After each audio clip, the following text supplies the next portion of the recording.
안녕하세요. 파이썬 강의의 6번째 시간입니다.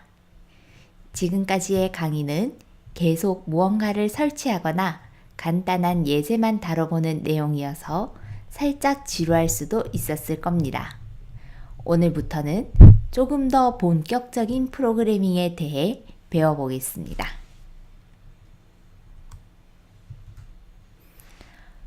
오늘은 Flow Control이라는 소스 코드 실행 순서를 배워보겠습니다. 프로그램 소스 코드는 사용자가 컴퓨터에게 생각을 전달하기 위하여 굉장히 엄격한 규칙을 지켜야 합니다. 컴퓨터는 사람과 달리 조금이라도 자신이 모르는 정보나 형태가 입력되면 이해할 수 없습니다. 그래서 우리는 컴퓨터가 알고 있는 정확한 형태로 우리의 생각을 전달해야 합니다.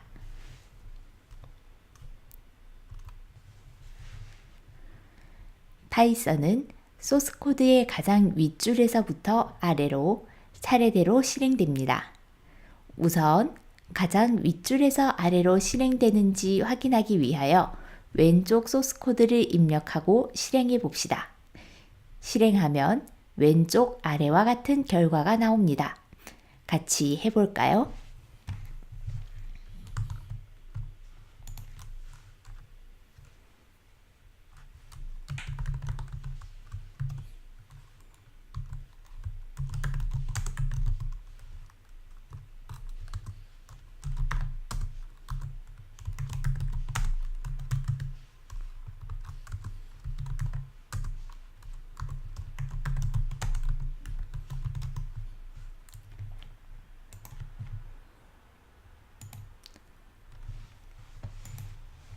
왼쪽 위와 같이 소스 코드를 적은 다음에 실행해 보면 왼쪽 아래와 같이 라인 1, 라인 2, 라인 3가 차례대로 출력되는 것을 확인할 수 있었습니다. 이제 소스 코드 수행 순서와 관련된 문제가 있습니다. 이번에는 오른쪽 위에 있는 코드를 입력하고 수행해 보세요. 실행이 되다가 오류가 날 것입니다. 오류가 나는 것이 정상입니다. 걱정하지 마세요.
왼쪽 위와 같이 적은 다음 실행해 보겠습니다.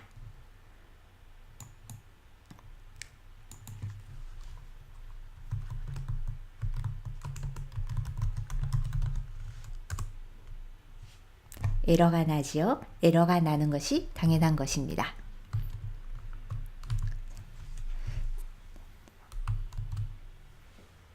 자, 보신 것처럼 오류가 났는데 왜 그런지 알아보도록 하겠습니다. 이전에 표준 입력에 대해서 배울 때 우리는 변수라는 개념도 함께 배웠습니다. 그리고 변수에 저장된 값을 표준 출력으로 표시하는 방법도 배웠습니다. 네 번째 줄에서 .format 안에 age라는 변수를 출력하라고 이야기를 했습니다. 그리고 그 다음 줄에서 age의 값을 저장해 주었습니다.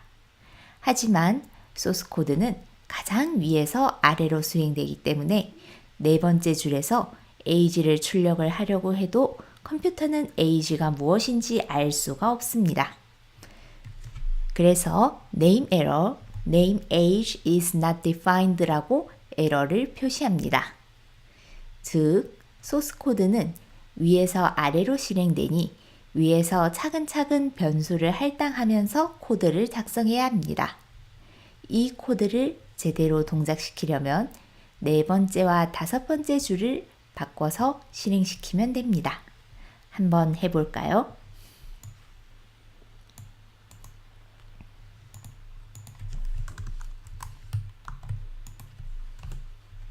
네 번째와 다섯 번째 줄의 순서를 바꾸어서 변수를 먼저 할당하도록 만들었습니다. 이제 실행해 보겠습니다.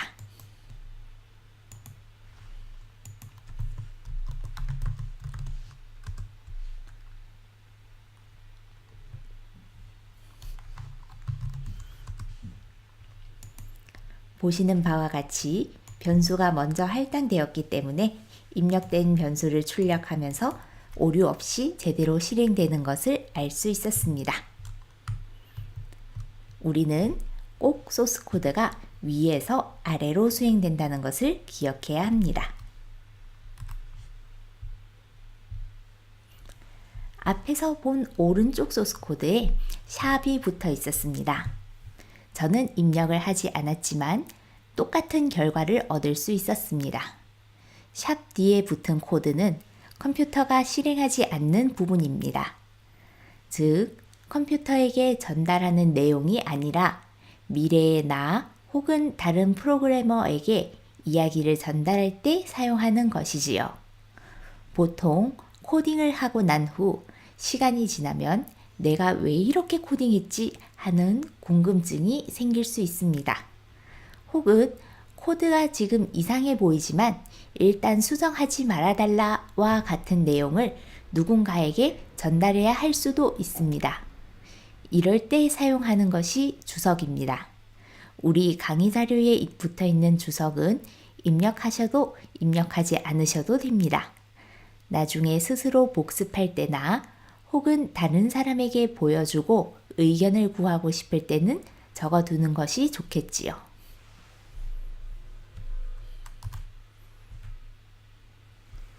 소스 코드는 위에서부터 아래로 실행된다. 여기까지는 상식적이고 이해하기 쉽지요. 하지만 우리는 여기에서 예외를 만들어낼 수 있습니다. 분기문이라 불리는 문장들입니다. 예를 들어 순서대로 나열되어 있는 코드 중 일부분을 건너뛰고 싶을 때가 있습니다. 중간에 있는 코드 사진을 보겠습니다. 네 번째 라인에는 15살보다 많군요 라고 말을 하고 있습니다. 여섯 번째 라인에는 15살보다 적군요 라고 말을 하고 있지요.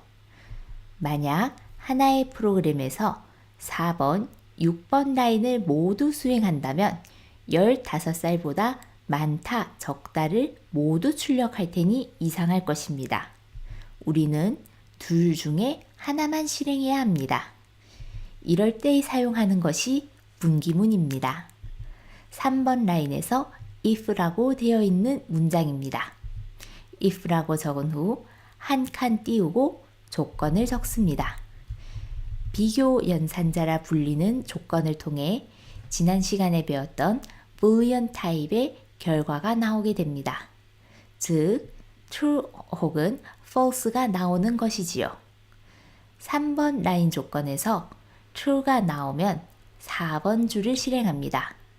만약 false라면 6번 줄을 실행합니다.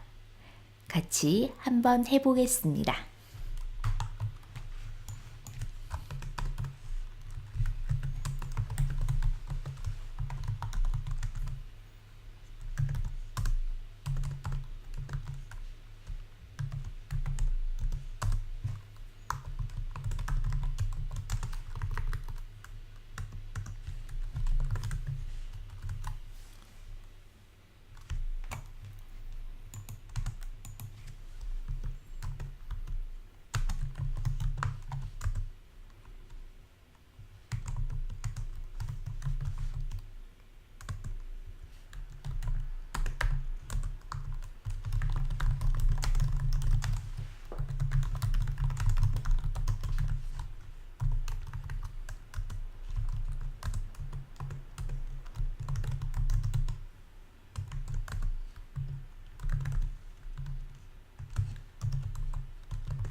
위에 적힌 소스 코드를 한번 실행해 보겠습니다.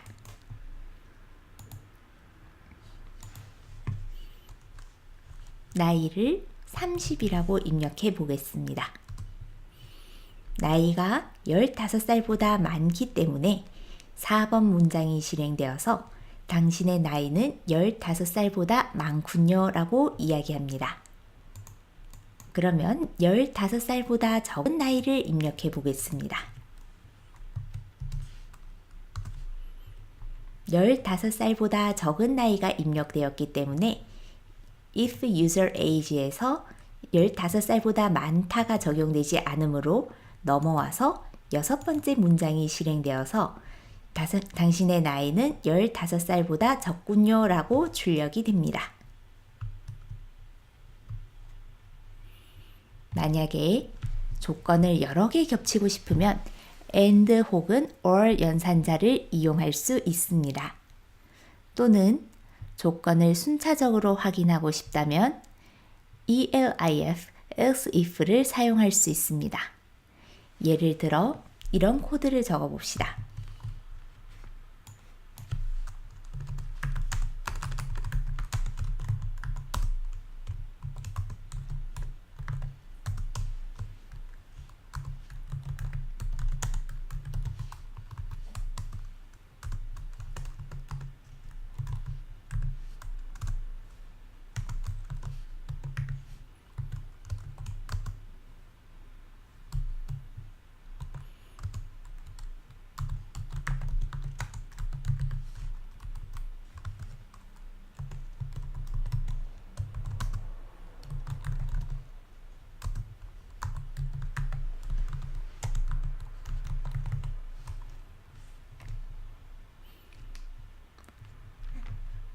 if false면은 print 1, 그런 else if true면은 print 2, 그리고 그 외의 경우에는 print 3가 나오도록 했습니다. 이제 실행해 보겠습니다. print 2가 출력이 됩니다. 분기문 이해되시나요? 이러한 문장은 매우 많이 사용되므로 꼭 이해하고 넘어가셔야 합니다. 보통 분기문을 나타내는 if 다음에는 비교 연산자가 사용되는 비교문이 나옵니다. 비교문은 오른쪽 위에 표를 보면서 설명하도록 하겠습니다. 위에서부터 차례대로 작다, 작거나 같다, 크다, 크거나 같다, 같다, 같지 않다이며 마지막 두 개인 is나 is not은 우선 무시하겠습니다. 이것들은 나중에 이해하실 수 있는 시간이 옵니다. 우리는 학교에서 수학 시간에 equal 표시의 한 개로 같음을 나타내었습니다. 하지만 프로그래밍에서는 equal 표시 두 개로 같음을 나타냅니다. equal 한 개는 무엇을 의미했었지요? 우리는 이것을 이미 본 적이 있습니다. 오른쪽에 있는 값을 왼쪽에 할당하라는 할당의 의미를 가지고 있었습니다. 이 비교문의 결과로 boolean 타입의 true 혹은 false가 반환됩니다. 즉, if 다음에는 true 혹은 false가 나오는 것입니다.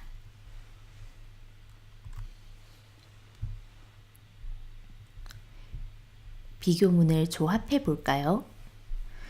boolean 타입의 연산자들 기억나시나요? and, or, not이 있었습니다. 그리고 numeric 타입의 연산자로 퍼센트 모양이 있었습니다. 이것을 이용하여 나이가 홀수인지 짝수인지도 구분하는 예제를 만들어 보겠습니다. 위에 소스 코드를 봅시다. 3번 문장에서 나이가 15살보다 많고 그리고 나이를 2로 나눈 나머지가 0, 즉 짝수이면 4번 문장이 실행됩니다. 만약 3번 문장에 있는 비교문이 거짓이라면 5번 문장이 실행됩니다. 나이가 15살보다 많고 그리고 나이를 2로 나눈 나머지가 1, 즉 홀수라면 6번 문장이 실행되는 것이지요. 3번, 5번이 모두 거짓이면 8번이 실행되겠네요. 한번 같이 해보겠습니다.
한번 실행해 보겠습니다. 일단 15살보다 많고 짝수인 나이를 한번 입력해 볼까요? 그러면 첫 번째 if에 나이가 15살보다 많다, 그리고 나이를 2로 나눈 나머지가 0이다를 만족하므로 4번 문장이 출력되게 됩니다. 이번에는 그 다음에 6번 문장을 실행할 수 있는 경우인 31살을 입력해 보겠습니다. 나이가 15살보다 많지요? 그리고 31을 2로 나누면 1이 남게 됩니다.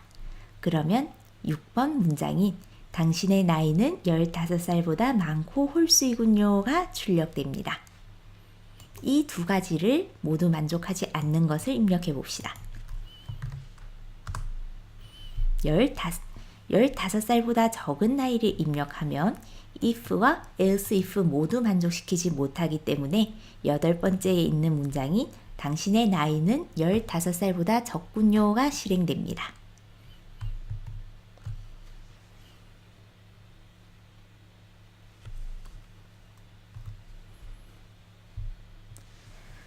우리는 소스 코드를 반복해야 할 때가 있습니다. 예를 들어 사용자가 종료를 누르기 전까지는 동작해야 하는 프로그램이 있겠지요. 그렇지만 우리가 소스 코드를 무한정 써놓을 수는 없으니 특정 구간을 반복하는 방법이 필요합니다. 이럴 때 사용하는 것이 반복문입니다.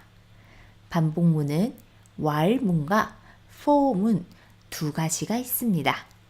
이 중 while문을 먼저 배워보겠습니다. while문은 if문과 마찬가지로 비교문을 함께 가지고 옵니다. 만약 비교문이 true, 참이라면 해당 문장들을 실행하는 것이지요. 위에 예제를 살펴보겠습니다. 사용자에게 숫자를 입력받습니다. 만약 그 숫자가 0이 아니라면 while문이 참이 되겠지요. 그러면 4번 문장을 출력한 후 5번 문장을 실행해서 다시 사용자에게 표준 입력을 받습니다. 입력이 들어오면 그 다음은 어디를 실행할까요? 7번 문장이 아니라 3번으로 돌아갑니다. 반복문이기 때문이지요. 3번 문장에서 입력된 값이 0이 아니다, 즉 3이 나오면 다시 4번, 5번 문장을 실행합니다. 만약 0이 입력되어 while 조건이 false, 거짓이 나오면 7번 문장으로 넘어가게 됩니다. 4번, 5번 문장은 건너뛰는 것이지요. 한번 같이 해보겠습니다.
한번 실행해 보겠습니다.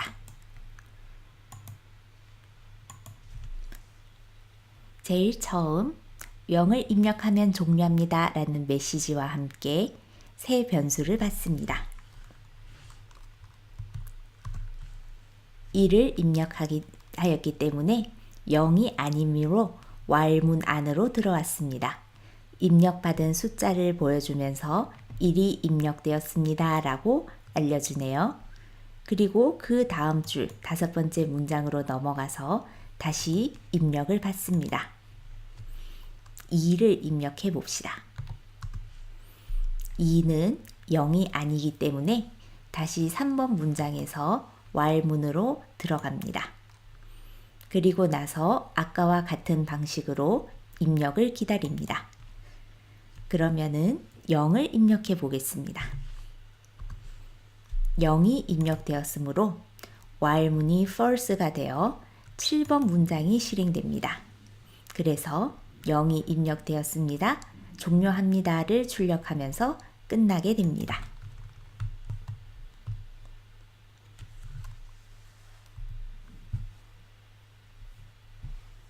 우리가 처음으로 배운 반복문인 while은 조건문과 함께 사용됩니다. true 혹은 false로 반복을 제어하는 것이지요. 비슷하지만 조금 다르게 일정 횟수만 반복하고 싶을 때가 있습니다. 예를 들어 1월부터 12월 혹은 0부터 9까지만 반복하고 싶은 것이지요. 이럴 때에는 while보다 for문이 더 편리합니다. 위에 소스 코드를 살펴보겠습니다. 1번 문장에서 for index in range 0, 10이라고 되어 있습니다. 그 내부에는 인덱스를 표준 출력으로 출력하는 문장이 있습니다. 이 두 줄을 실행시키면 0, 1, 2, 3 순서로 9까지 출력이 됩니다. 어떻게 반복된 것일까요? for 다음에 나온 index라는 이름의 변수에 range 0, 10이 가지고 있는 0부터 9까지의 숫자가 차례차례 들어갑니다. 하나의 숫자가 들어가면 for문의 문장들을 실행하는 것이지요. 그래서 첫 반복대에는 인덱스에 0이 들어간 상태로 출력, 그 다음에는 1, 그 다음에는 2가 들어가서 출력됩니다. 그렇게 9까지 출력되는 것이지요. 여기서 처음 본 range는 어떤 역할을 하는지 예상이 되시나요? 앞에 들어간 start부터 end까지 하나하나 구간을 생성합니다. 우리 예제에서는 0부터 10까지라고 입력하니 0부터 9까지가 생성되었습니다. 마지막 end의 바로 앞까지 생성되네요. for문과 range는 함께 자주 사용되니 같이 기억해 두는 것이 편리합니다. 예제를 함께 따라해 볼까요?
이 소스 코드를 실행해 보겠습니다.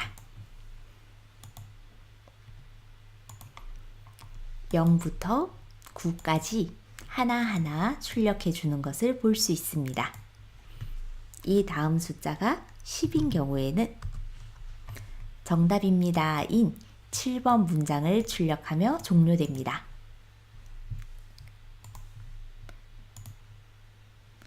이 다음 숫자가 10이 아닌 다른 숫자라면 10이 아니기 때문에 9번 문장인 오답입니다를 출력하며 종료됩니다.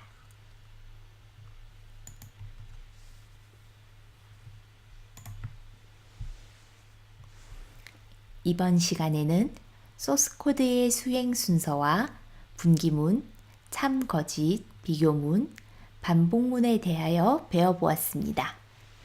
다음 시간에는 지금까지 배운 것을 활용하여 가위바위보를 하는 프로그램을 만들어 볼 것입니다. 또한 가위바위보 프로그램에 필요한 요소들도 추가적으로 배워볼 것입니다. 수고 많으셨습니다.